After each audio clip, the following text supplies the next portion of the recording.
Our blood has limitations. People don't realize that. Our bloodstream, our blood, very thing that pumps through our vascular system, has limitations.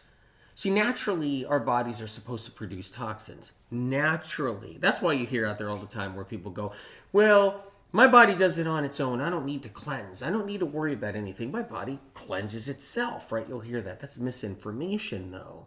Because naturally, the toxins that our body produces are really before the Industrial Revolution, before the 1600s, where you say you live out in the country somewhere and you're never exposed to anything really, and you grow your own food. That's what you do, and whatever your lifestyle would be, you produce a certain amount of toxins from whatever's happening, but your environment wasn't polluted badly by the industries. But we live in a world now where our bloodstream is filled with everything and anything. Chemicals of all kinds, perfumes, colognes, right? Air fresheners, okay? Scented candles, all kinds of different hair products and hair chemicals, body lotions, body products, right? When you walk down the aisle of the supermarket, do you ever smell that smell? When you walk into the supermarket, you smell it anyway, right? All you do is smell like toxins everywhere, chemicals, synthetic fragrances, right? When you walk in. And then when you go down that aisle where the soaps are, and you go down that aisle where the hair chemicals are and the hair products are and the body products and everything else, and you're heading down there and the shaving creams and everything else, and it is highly toxic. All that fragrance, right, you're breathing in, well, that goes right into the bloodstream. You sit in that aisle long enough, your blood gets filled with that stuff. It goes into your lungs, boom, right into your bloodstream, right? And so that's something people don't realize. But our blood has limitations. And then it's the scale that gets tipped. It's all kinds of different toxins and poisons that are in our bloodstream. It's poisons and toxins that are passed from generation to generation.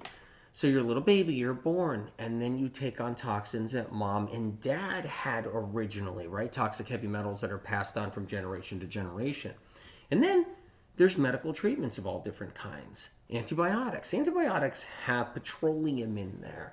Antibiotics have metals in there, right? Cold medicines, any kind of medical product, we get toxic exposure from there too. And then when we go to school, there's all kinds of chemicals. This is a problem I'm hearing all the time by moms. They go into their classroom, to the children's classroom, and it's just loaded with chemical toxins. They spray down the classrooms with different things. They get air fresheners in the walls, all kinds of other stuff like that. So we just get all these different poisons inside of us as the days go on. And then there's food. Yeah, food, right? Food that's not clean. What about all that? So then there's all those toxins and poisons in all of the food that we eat. Fast food, that's one right there, right? Processed foods, everybody gets a little processed food in them one way or another along the way. Maybe you just had processed foods and fast foods and greasy fried foods when you were younger, and that built up into your liver, and that built up into your organs. So all these chemicals from foods, all these chemicals from other sources like pesticides, herbicides, all that stuff that's out there too, because they spray everybody's lawns, they spray around apartment buildings, they spray around schools, they spray everywhere, right? And so we pick up things from all kinds of places, and then the scale gets tipped if we're not cleaning up our blood. We walk around with dirty blood syndrome. And then there's dehydration. So many of us walk around chronically dehydrated. You're living your life, you have some coffee in the morning, you drink a little bit of water during the day. And I've seen people not do even that, where they just have coffee and no water all day long, right? And they just eat and have a soda. So there's that too. But you might be somebody who's doing a lot more for your health, for hydration. But even then, the blood still gets compromised really easily from past toxins that are built up inside the liver from a long time ago, past toxins built up inside the intestinal tract. A lot of people think, I ate that 20 years ago. I ate that bad thing 20 years ago. Well, if we don't cleanse or take care of ourselves or eat really good long term, what you ate 20 years ago sits in here still. So it stays right in here in the intestinal linings. And that's something people don't know. So we have crud that gets in all these little pockets. There's all these different pockets in here, right? And all that crud gets in here. Either way, it affects the bloodstream. Every toxin, every poison that we have, whether it's in our spleen right here, whether it's inside our liver, whether it's the lining of our intestinal tract, whether it's in other places too, inside the body, all these toxins and poisons, and even including the brain, build up, they sit there, and they constantly leach into the bloodstream. So not only are we collecting new things every single day, but we're collecting old things too, when we've collected old things too that already made a home inside our organs and inside our body. Over time, it tips the scale and it becomes a problem, and it starts to build up. And it starts to build up in the vascular system all through the body. So it starts to build up. And then the big one right there, the high fat. So everybody's doing high fats. We're born and raised eating high fat food. And even healthy high fat food too.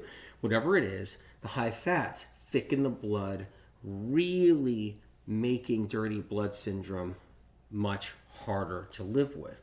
When I say that because the heart has to pump a lot harder. It has to work overtime. So not only do we have this dirty blood syndrome everybody walks around with, we also have other issues too. So the high-fat diet that a lot of people are on, that most everybody is on, right? Where they're eating fats all the time, 3 times a day, twice a day, even once a day is a lot for a lot of people who have problems. What it does is it thickens the blood and it makes that chronic dehydration more pronounced, right? And then there's the caffeine aspect too. Caffeine is really dehydrating as well. Okay, so a lot of people are on caffeine one way or another, and that thickens up the blood too. So then we get dirty blood syndrome from toxic blood. We get thick blood, so like thick and dirty blood syndrome, right? Dehydrated blood, and all this puts stress and pressure on the heart. And then as time goes on, that dirty blood syndrome has to be filtered, and it gets filtered by the liver. And then the liver gets more stagnant and sluggish.